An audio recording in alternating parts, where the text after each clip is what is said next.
Wapendwa mabibi na mabwana, ninayo heshima na kunyenyekea sana ndani ya moyo wangu kuwakaribisha ninyi nyote kabisa katika ibada hii ya asubuhi ya leo, ibada ya masifu ya asubuhi, ibada ya morning glory, na ni siku ya 4 katika siku yetu ya 4 katika mafungo yetu ya mwaka huu.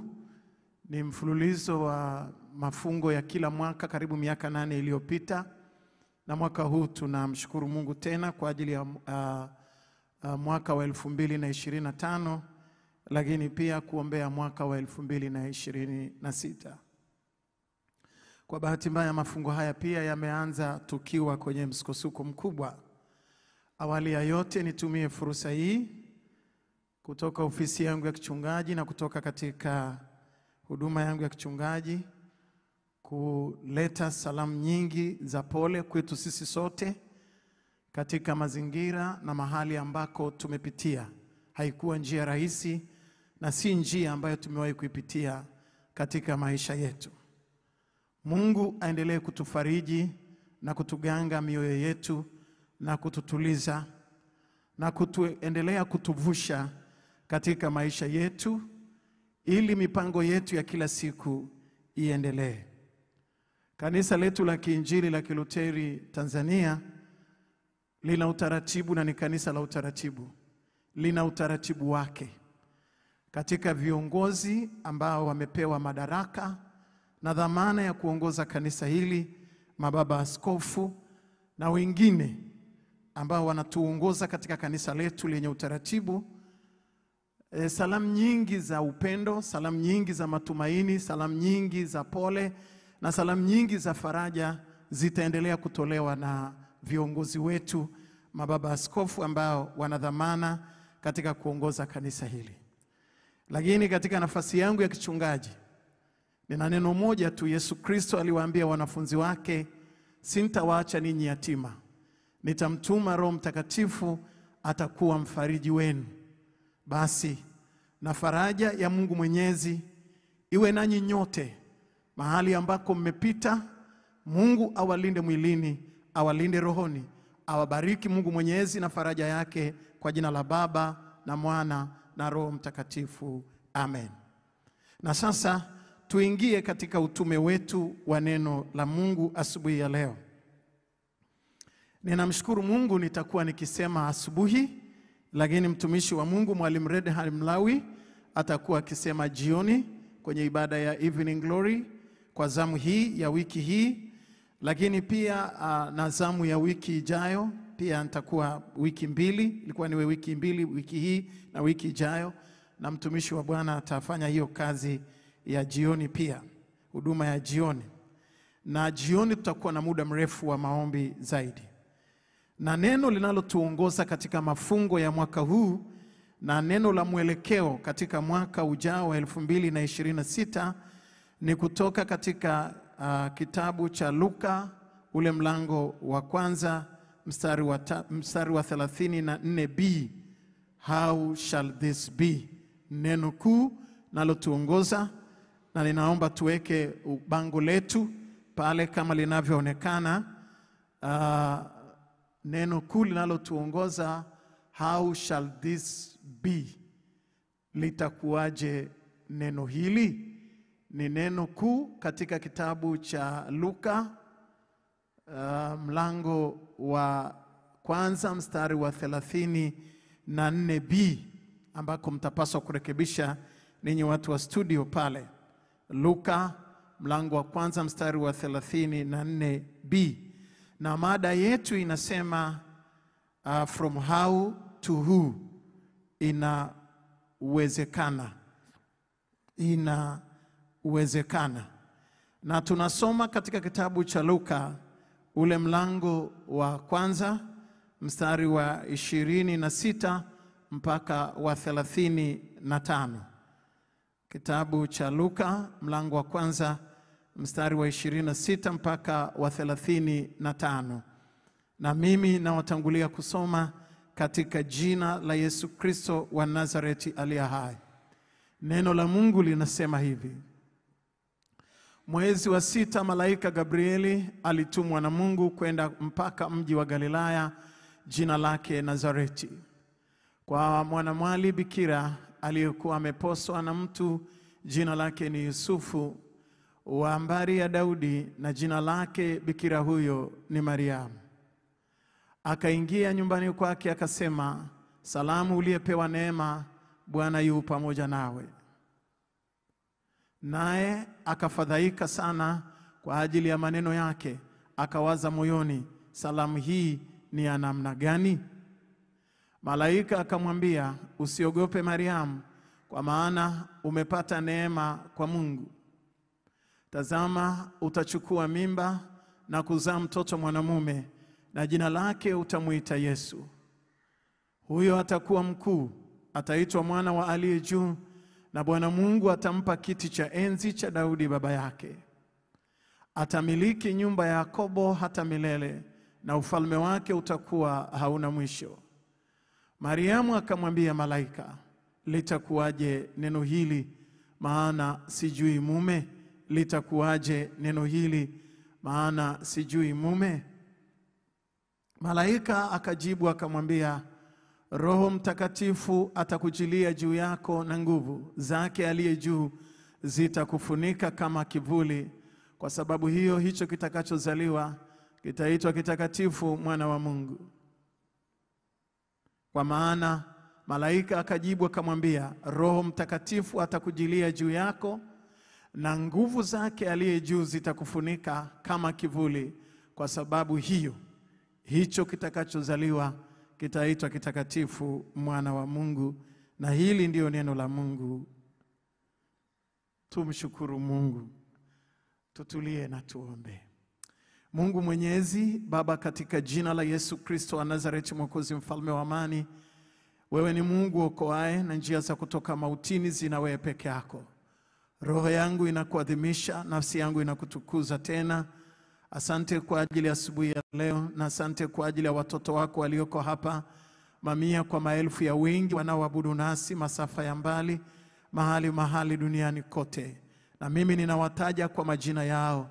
Bwana Mungu wa majeshi, useme nasi asubuhi ya leo.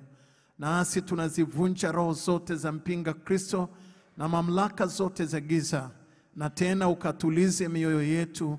Ulitume neno lako nalo halitakurudia bure. Utubariki sasa na daima, katika jina la Mungu Baba na Mwana na Roho Mtakatifu. Kanisa la Mungu liseme amen.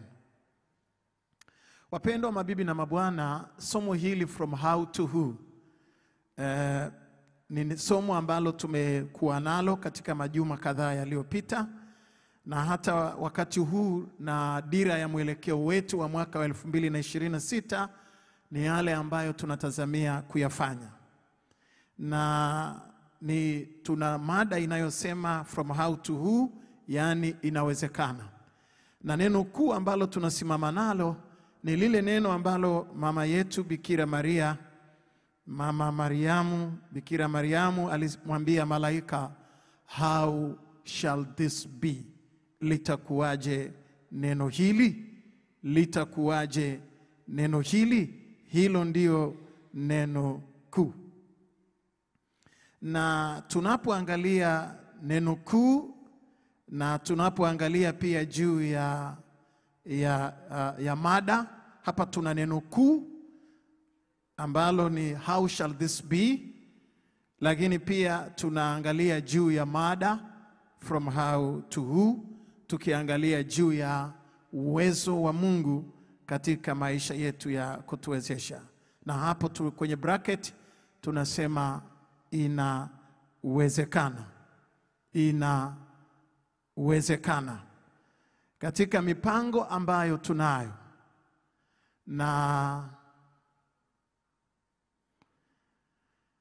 mipango ambayo tunayo, na Biblia inasema maandalio ya moyo ni ya mwanadamu, lakini jawabu la ulimi hutoka kwake.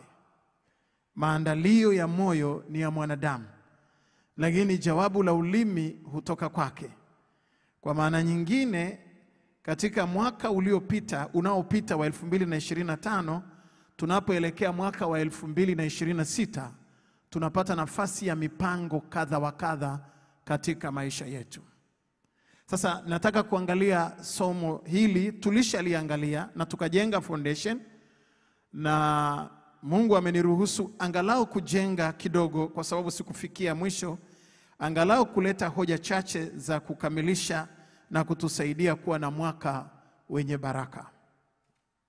Lengo la somo. Lengo la somo moja, kuna malengo matatu. Lakini lengo la kwanza la somo ni kumsaidia mtu kuamini na kuelewa wazo la dhahabu alilonalo katika maisha yake, la kumsaidia yeye na dunia inayomzunguka kuwa haijalishi ukubwa na ugumu wake, ila anaweza kulifanya. Nitarudia tena.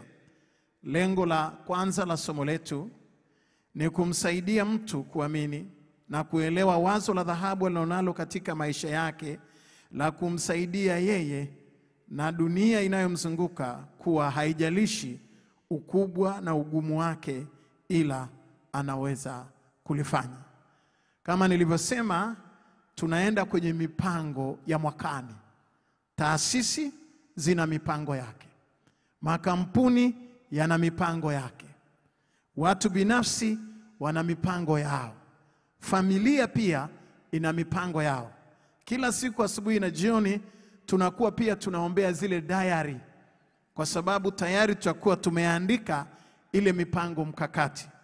Sasa kila mpango ulionao wakati mwingine una cost some millions of money. Kwa mfano, unahitaji fedha nyingi, unahitaji watu, unahitaji connection, unahitaji vitu vingi kwenye maisha ya kwako. Sasa somo hili la from how to who ni kujibu kutoka ndani, ya kwamba ule uwezo ambao Mungu amekuonyesha, lile wazo ambalo Mungu amekuwekea kwenye maisha ya kwako, ni wazo ambalo ni la dhahabu katika dunia inayokuzunguka wewe, lakini pia katika maisha ya kwako binafsi, na ya kwamba unaweza kulifanya. Ndio maana tumeandika pale inawezekana. Na hili ni la msingi sana uweze kujua katika lengo hili, ili uweze kuconnect pamoja na sisi.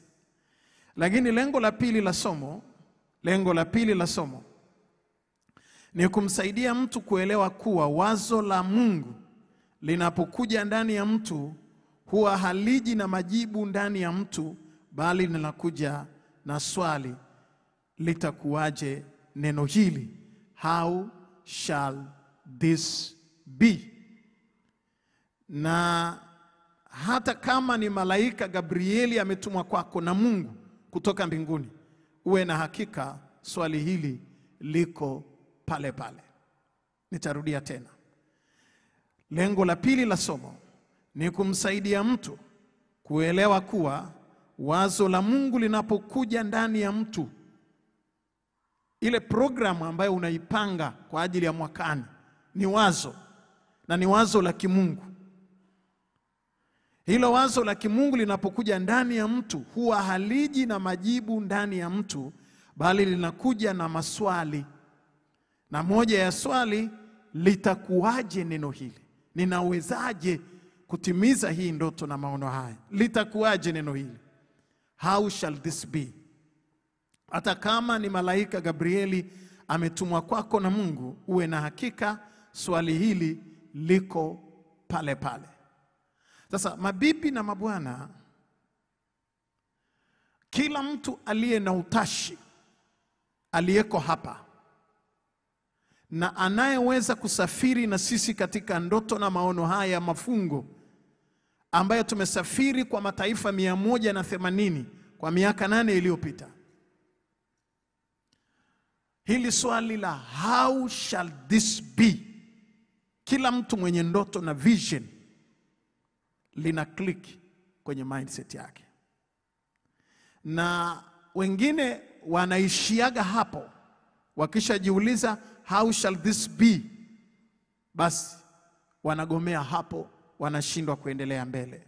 Na Mariamu alipoambiwa wazo la kimungu katika maisha yake, alimuuliza malaika Gabrieli, how shall this be? Jambo hili linawezekanaje na itakuwaje? How? Na hapo ndipo tunapozungumza from how to who. Lakini wazo lengo la tatu katika somo letu ni kumsaidia mtu kujua namna ya kukabiliana na how katika ndoto kubwa na maono alionayo.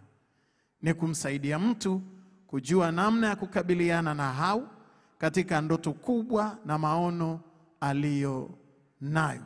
Sasa hili ni lengo la tatu. Ni kumfundisha na kumsaidia mtu kujua namna ya kukabiliana na how katika ndoto kubwa na maono alionayo. Wapendwa mabibi na mabwana, sasa ninajua kwamba katika safari hii tunayo mambo mengi ya kujifunza katika hizi siku 40 au siku 36 zilizobakia, na ninajua kwa hakika utapata nafasi ya uchambuzi mkubwa wa kitheolojia na kifalsafa. Somo letu litakuwa na matawi ya psychology, lakini pia lina matawi ya uchumi, lakini pia tuna theology na falsafa. Kwa hiyo tutapata mambo mengi hapa, mchanganyiko wa kutusaidia kuvuka na kufikia kwenye malengo yetu. Tunapozungumzia kuombea mwaka, sio jambo dogo. Mwaka ni jambo kubwa sana, na lazima tuwe tumepata mindset zilizotulia. Okay, tunakuja kwenye hoja za kifalsafa na kitheolojia asubuhi ya leo. Kwanza, dunia ina hau zake nyingi. Dunia ina hau zake nyingi kabisa. Na inahitaji watu watakaoweza kuwa na majibu ya hau hizo. Kwa vyovyote vile, dunia inahitaji mtu atakayesema inawezekana. Kwa vyovyote vile, dunia inahitaji mtu atakayesema inawezekana. Dunia ina hau nyingi kabisa. Moja ya hau ambayo dunia ilikuwa nayo wakati wa Mariamu, inawezekana ikatofautiana na dunia ya kwako leo. Lakini dunia ya wakati ule ni dunia iliyokuwa imeuzwa katika dhambi na uasi, na ilikuwa ina hau namna gani ya kutoka katika dhambi na uasi na mauti na kufunguliwa. Ni dunia iliyokuwa imefunikwa na giza la mauti, na lilikuwa ina hau namna gani ya kutoka katika mauti haya na kutoka katika dhambi iliyokuwepo tangu wakati wa Adamu. Na Biblia inasema Mariamu ndiye ambaye kwa neema ya Mungu alipata nafasi ya malaika Gabrieli kutumwa kutoka mbinguni kwenda kwake na kumwambia habari ya Yesu Kristo kuzaliwa na ukombozi wa mwanadamu kutengenezwa ndani ya tumbo la mama Maria. Na yeye mwenyewe akasema, how shall this be? Litakuwaje neno hili? Sasa nina mambo kadha wa kadha ambayo tunaweza kuyaangalia. Sijajua katika maisha ya kwako, dunia inayokuzunguka ina hau ngapi? Na una hau zipi ambazo umeziona katika dunia inayokuzunguka wewe? Kama mama, kama baba, kama kijana, na kama msomi, kama mchungaji, kama mhubiri, kama kiongozi, kama mtu mwenye karama fulani na kipawa fulani. Ni hau ipi katika dunia yako ambayo unaiona? Kwa sababu dunia inahitaji watu wanaoweza kusema inawezekana. Kwa mfano, dunia unayoishi leo, mahali ambako ulipo, ina swali la masuala ya afya. Kijiji kinajiuliza, how shall this be? Panawezaje kuwa na zahanati hapa? Panawezaje kuwa na hospitali hapa? Tuna maswali tunajiuliza. Ni mpaka lini tutakwenda India? How shall this be? Kwa hiyo hayo ni maswali kwenye afya. Hali kadhalika tuna maswali mengi. Watu wanataka bidhaa, watu wanataka kuhudumiwa, pengine supermarket, duka la dawa. Watu wanahitaji shule, kwa mfano a very executive school. Lakini kama watu wanataka watoto wao wasome, lakini pia wapate maadili mazuri ya Kikristo. Lakini dunia ina maswali mengi. Katika dunia ulioko, ni swali lipi ambalo unataka kulijibu? Kama ningeulizwa mimi Mchungaji Kimaro katika usharika huu wa Kijitonyama, mtaa wa kwa Alimaua na kwa Mtogole na Tandale na kwa Kopa na kwa Mama Zakaria, tunazungukwa na university ambazo wanafunzi wanaotoka St. Mary, St. Nani wanapokuja hapa wanapata shida ya mahali pazuri pa wao kusoma, penye maadili, kusaidia na kusindikiza ile mihemko yao ya makuzi ili waweze kutimiza ndoto zao. Kwa hiyo katika dunia inanizunguka mimi, kanisa limeona kwamba tujenge kituo kikubwa hapa, hostel kubwa sana, na ndio ambayo tumeanza nayo. Hiyo ndio hau ya dunia. Wazazi wanataka watoto wao wasome vizuri, wawe na maadili. Na hiyo dunia inayonizunguka mimi inanipelekea kwenda hapa kutengeneza hiyo hostel. Sasa kuna watu ambao Mungu ameweka kitu kulingana na matakwa ya vitu ambavyo vipo. Ukiona ya kwamba una dream kubwa inayohitaji some billions, hilo ni lihau la dunia. Na wakati mwingine tena ningetaka kwenda zaidi, ningekwambia si tu matakwa ya dunia peke yake, ni matakwa pia ya kimungu. Kwa sababu ukombozi wa mwanadamu duniani haukuwa tu ni matakwa ya dunia, lakini ni matakwa ya Mungu aliye hai. Na Mungu anapoamuru kwamba akutumie wewe kuleta service, kuleta huduma katika ndoto na maono ulionayo. Kuna wengine mnataka kufungua radio, kuna wengine mnataka kufungua television, kuna wengine mnataka kujenga apartment, kuna wengine mnataka kuenlarge your business. Ukiongeza biashara, ukaongeza makampuni makubwa zaidi, au kampuni ulionayo ukaibusti ikaenda zaidi, umetusaidia sisi wachungaji hau za vijana wetu wanaomaliza university ambao hawana ajira. Kwa maana nyingine unaongeza ajira, unaisaidia dunia, una contribution.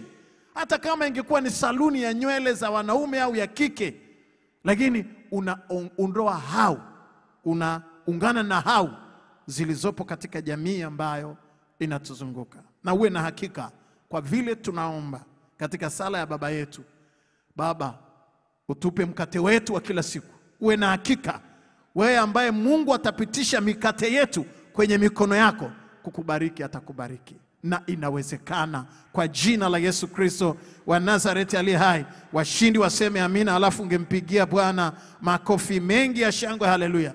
Kile ninachokiomba kwako, ninaomba kadiri Mungu anavyoruhusu jambo litokee katika maisha yako, na anapokupa ndoto na maono makubwa, usijizuie. Ruhusu Mungu akutumie. Okay. Hoja ya pili. Hoja ya pili, ukombozi wa dunia hii kwa wanadamu wote, kuokoa maisha yao. Ukombozi wa dunia hii kwa wanadamu wote, kuokoa maisha yao, kulifanyika ndani ya tumbo la Bikira Maria. Mpango mkubwa wa Mungu kuifikia dunia ndani ya mtu dhaifu na mnyonge. How shall this be? Nitarudia tena. Ukombozi wa dunia hii kwa wanadamu wote, kuokoa maisha yao, kulifanyika ndani ya tumbo la Bikira Maria. Mpango huu mkubwa wa kimungu kuifikia dunia ndani ya mtu dhaifu na mnyonge. How shall this be? Kuna chorus moja ya wimbo unasema, najiona kuwa mnyonge, nguvu ikwa. najiona kuwa mnyonge, nguvu ikwako. Mungu anawatumia unqualified people. Mungu anawatumia watu wasiostahili, walio wanyonge, wasio na vitu. Bikira asiye na mume ndiye yule ambaye mpango wa Mungu wa kuokoa dunia unafanyika ndani yake. Kwa nini hakutafutwa mama mwenye experience, angalau ameshazaa mara 5 mara 6 na huyo akawa mtoto wa 7, hata kakamilisha namba 7 ya Mungu basi? Lakini Mungu anaruhusu Bikira Maria asiyejua hata uzazi ni kitu gani, asiyejua mume pia, alafu anaweka mpango mkubwa ndani yake. Inamaanisha nini? Never doubt yourself. Mungu amekuona unaweza, na inawezekana bila shaka. Sasa tunapozungumza juu ya mpango mkubwa wa Mungu ndani ya mtu asiyestahili, nataka nikuambie wewe ambaye Mungu anakupa nafasi ya mafungo ya mwaka huu, kuna vitu ambavyo umejionea shaka kwa miaka mingi. Ni maombi yangu mwaka unaokuja katika mipango unayopanga usijionee shaka tena, kwa jina la Yesu Kristo wa Nazareti aliye hai. Ikiwa Mungu alitumia Bikira Maria aliye dhaifu na asiyestahili, na Mungu akampa neema ya kustahili na kuweza na kuendelea, ni maombi yangu ya kwamba Mungu akusaidie uweze kufikia yale malengo. Na kuna hata watu ambao wamekudharau, wengi tu, na hata we mwenyewe umeona mashaka sometimes. Ukasema hili jambo ni jambo ambalo naweza kulifanya, ni kitu kinachowezekana kwenye maisha yangu, nawezaje? Wengine wanaweza kwa sababu wana hiki na hiki na hiki. Wengine wanaweza kwa sababu wana waume zao kuzaa. Wengine wanaweza kwa sababu wana experience. Lakini mimi inawezekana vipi? How shall this be? Inawezekana vipi? Ni maombi yangu asubuhi ya leo, haijalishi namna ambavyo wewe binafsi umejiweka, na umejiweka kwenye taswira ipi, yani ni mahali gani ambako wewe umejiweka. Haijalishi umejiweka katika thamani ya namna gani, lakini katika mafungo ya mwaka huu ninakuomba utoke from how to who. Sema amina, alafu mpigie Bwana makofi mengi ya shangwe. Haleluya. Amini tu, yule Mungu aliyemsaidia Bikira Maria anaweza kukusaidia na wewe pia. Lakini hoja ya tatu, hata malaika Gabrieli atumwe kwako toka mbinguni kwa ajili ya ndoto na maono yako, lazima akuachie lihau linalokutosha. Kwa maana kwa namna yoyote hau haiepukiki, ni kama hesabu. Kwa namna yoyote hau haiepukiki. Maisha yako yote ni from how to who. Vipi kuhusu lihau la kwako? Sasa asubuhi ya leo nataka nikuambie tu kwamba unaweza ukafikia hapo, na watu walio wengi wanapofika kwenye how shall this be, wanapofikia mahali pa kujiuliza. Naomba urudie tena pale, unaona watu wanaandika notes, hawajaweza kuchukua notes vizuri. Narudia kusema, hata malaika Gabrieli atume kwako toka mbinguni kwa ajili ya ndoto na maono yako, lazima akuachie lihau la kutosha. Lazima akuachie lihau la kutosha. Na mabibi na mabwana, nataka nikukumbushe tu, hakuna mtu aliyezaliwa na mwanamke mwenye akili timamu ambaye anaweza akajiepusha na hau. Kama pale tunaposema kwa namna yoyote ile hau haiepukiki. Yani kwa namna yoyote ile hau haiepukiki. Unajiuliza hau. Hata Christmas hii kuna watu wanajiuliza hau ndogo. Yani kuna vihau vya kawaida kwamba mwezi wa 11 ndio huu, kuna nyumba inatakiwa kufanywa ukarabati, kuna rangi, kuna mambo mengi ya kufanya, system za umeme, system za maji. Yani inasoma kwenye M10 hivi. Na swali linakuja hau. Alafu balaa lako unakipa imara pia. Yani tuna jambo ambalo lazima utafika nyumbani kwako. Yani lazima tutakuja wengine hapa. Alafu pamoja na rangi, pamoja na vitu vingine pia, tukifika wachungaji kama sisi tunataka ubwabwa. Yani hilo ni lihau la siku za jirani. Yani lina mwezi huu na mwezi ujao. Hebu tabasamu nikuone, punga mkono wako pamoja na mimi. Yani hilo ni lihau la jirani, la kesho kutwa tu, liko pale, linahitajika.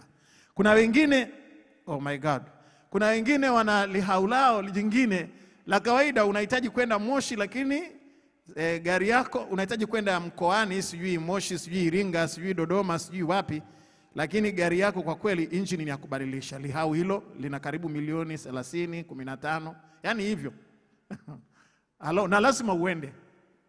Mwaka juzi ulienda na gari, miaka iliyopita umeenda na gari. Mwaka huu unaendaje na mwendo kasi? Mwaka huu unaendaje yani? Unaendaje? Hilo ni lihau la siku za jirani. Una la kwako. Lakini baada ya hapo kesho kutwa tu Januari tuna lihau la ada, liko pale. Kwa hiyo how shall this be? Mahau kwenye maisha yetu, vihau vya karibu vipo. Lakini mimi hapa sifundishi hivyo vihau vya reja hivyo, hata kidogo. Nafundisha tu juu ya hau ambayo ina impact kwenye maisha ya kwako. Sasa nataka kusema vipi kuhusu lihau la kwako? Maisha yako yote yanasafiri from how to who. Kila mara una jambo ambalo unajiuliza, litakuwaje neno hili? Litakuwaje neno hili? Kwa hiyo ninasimama hapa kama mchungaji kwanza kukutia moyo juu ya lihau ambalo unalo, na kuona maswali ambayo unajiuliza haukuanza peke yako. Wamejiuliza wengi na Mungu amewavusha pia katika yaliyo mengi. Sasa ninaangalia haijalishi ukubwa wa lihau la kwako, kubali kutumika kama Mariamu alivyotumiwa na Mungu. Kubali kutumika kama Mariamu alivyotumika na Mungu. Na kwa namna yoyote ile, kile ambacho ninatamani kwenye maisha ya kwako asubuhi ya leo ni kuona neema ya Mungu ikifunika maisha yako kwa upya, na Mungu akikuonekania kwa namna ya kipekee na ya tofauti, na kukubali kutumika katika maisha yale ambayo Mungu ameruhusu jambo fulani litokee katika maisha ya kwako. Tumsifu Yesu Kristo. Sasa asubuhi ya leo lilikuwepo jambo la mwisho na la 4. Tafadhali ndugu zetu wa Tehama wanaweza kuliweka jambo letu la mwisho na la 4, ambalo kimsingi ni kuruhusu uwezo wa Mungu katika maisha yako. Mambo makubwa ndani yako yatokee. Ruhusu mambo makubwa ndani yako yatokee. Haijalishi ni kwa namna gani, lakini kubali kuruhusu mambo makubwa ndani yako yatokee. Uungane pamoja na Mariamu alivyosema, tazama mimi ni mtumishi wa Bwana, na yatendeke kama ulivyonena. Mariamu akasema, tazama mimi ni mtumishi wa Bwana, na iwe kwangu kama ulivyosema. Kisha malaika akaondoka zake. Ninataka nikutie moyo kwamba katika zamu hii ambayo tunatembea nayo katika mafungo yetu haya, ni mafungo maalum sana yanayoweza kuleta impact katika maisha yetu, yanayoweza kutuinua tena kwa upya, lakini pia yanayoweza kuleta maisha yenye neema na yenye baraka katika kila kitu ambacho tunakifanya. Mabibi na mabwana, wale ambao wanakubali kutumika, Mungu yuko tayari kuwatumia, na God will provide himself. Haijalishi unajiona udhaifu kiasi gani. Kesho asubuhi tutaendelea na namna ambavyo majira ya dunia yalirekebishwa na huyu mama binti mdogo.